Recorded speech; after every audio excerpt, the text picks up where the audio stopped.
Okay, Bill, so runner-up. Yes. Pretty good. It's very good, very good. I know you guys are disappointed you want the national title. Yeah, we do. Right? But runner-up at the Ironman, it's the highest your team's ever finished. By far. It's pretty good, man. It is. And you've got, I've been saying it to them, I've been saying it to your guys, you have room for error. Absolutely. So, with that being said, we have one senior, right? We have a couple really good. We have 5 freshmen in the lineup.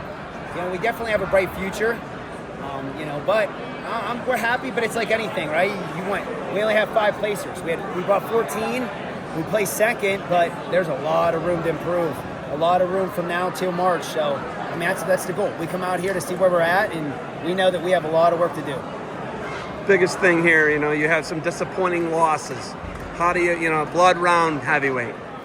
Yeah. Guys got to pull through at the state duels, at the state tournament. You need that guy. Absolutely. How do you flip results like that? You're not going to hit the Brecksville guy in the round of 12 anymore. But how do you get that guy into a state final? How do you get the guys into big tournaments, big duels, winning big matches? Absolutely. I think it just comes down to mindset and believing in themselves.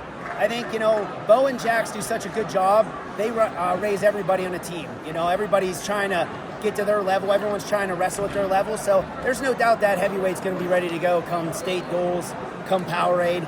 He's just getting off a football season, really good football player. So we're just grateful that he's in the lineup. And he lost a tough one, but he'll be ready to go. He's a good kid, and there's a lot of kids like that they're so close, but we need them next year to place. We need to place 10 to 14 to win this.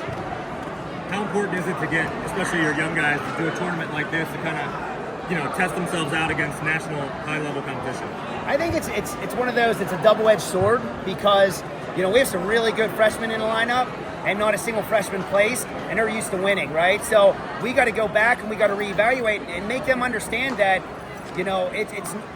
it's not that they're not great wrestlers. It's just that this is a really tough event. But we come here for the reason of trying to see what they need and see what we need to work on. But it's one of those things they got to stay confident because they're really freaking good. They're really good. So it's one of those things I got to do it as a coach. We got to get back to the room, work hard. But I also got to make sure their minds are right. There was a question earlier to Bo about how much he's changed the mindset in the game with social media, how much he posts on social media. Sure. Do you see any negative in it?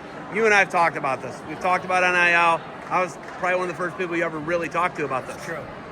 Do you feel like it's negatively affecting Bo at all? Bo does everything 1,000 miles an hour. How do you see it affecting him?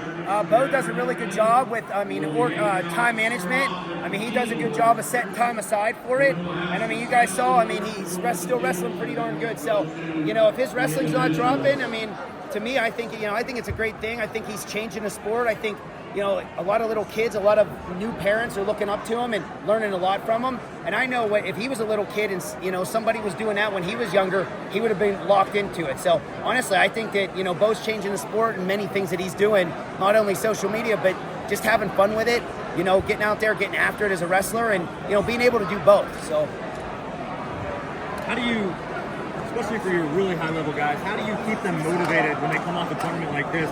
You guys go back home and, you have dual meets against the likes of, Bedford and stuff like that. How do you keep them motivated to keep, going out there when it's inferior opponents? Sure, absolutely. They love, we have such a family atmosphere and a family environment. They love being with each other. They love, they love the dual meets. They love the home matches. So, they're excited to get back to Tuesday. We wrestle a local team, but they're going to have so much fun with it. And our school really embraces wrestling. They do a really good job. And it's, so honestly, yeah, it's going to go, they're going to go back after a big match like that or a big dual tournament like this, but they're going to be fine. They love it, So I have absolutely no problem with that. They're going to get back there and get right back after it. I don't want Bo to think that I was disparaging UPJ. Yeah. But I asked when he was going to eliminate them from the list. He will not rule them out. No. That is your home base, right? It is. I was like, hey, just get them off the list already. And he's like, no, I'm not doing that.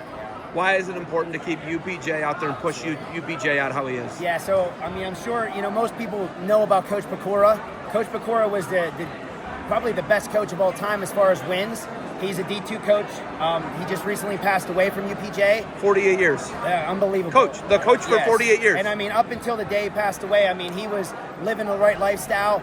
Bo learned a lot of life lessons off of him. And then some of the wrestlers that he coached. So to Bo, Coach Pecora meant a lot to him. So the least he could do is keep them on the list. And, you know, there's so many people that now know who UPJ is because of that graphic. You know, and the bottom line is, it's in our backyard, you know, so it's really cool. He has a lot of ties to the UPJ guys, so it's really neat. Coach Pecora, to add on to it, Coach the only 6-time NCAA champion. Yes. So let's put that out there and give credit where credit's due. Absolutely. Okay, it looks like we might have to end up. Bo needs you. Do you got anything else for us? No, thank you guys Lawrence, so you much. got any? Congrats. Coach, thanks for the time. Best event in the country.